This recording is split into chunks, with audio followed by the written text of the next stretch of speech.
अरे बाबा थांब ना, लगेच कसं विचारू माझ्या बायकोला पार्टीसाठी? बायको आहे ती माझी, विचारावं लागतं मला तिला, आधी परमिशन घ्यावी लागते, तिचा मूड बघावा लागतो, घरातलं वातावरण बघावं लागतं.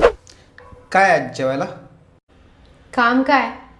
ते मित्र पार्टीसाठी बोलवत आहेत तर मग वा, मी इथे दिवसभर राबायचं, लादी पुसून कंबर जाते माझी. तुमचे मित्र आले की करा चहा, पाहुणे आले की बनवा जेवण, यातच आयुष्य घालवू कमी माझं. आणि तुम्ही बसा मस्त पार्ट्या करत.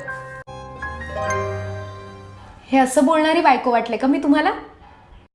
म्हणजे लाडाने तुम्ही मला काय हाक मारता? गौराई. मग लग्न झाल्यावर ही गौराई तुम्हाला तुमच्या मित्रांपासून दूर करेल असं वाटलं तुम्हाला? म्हणजे म्हणजे काय? जा एन्जॉय करा मस्त. बायको महत्वाची असतेच, पण मित्र सुद्धा तितकेच महत्वाचे असतात. जपा त्यांना. थँक्स.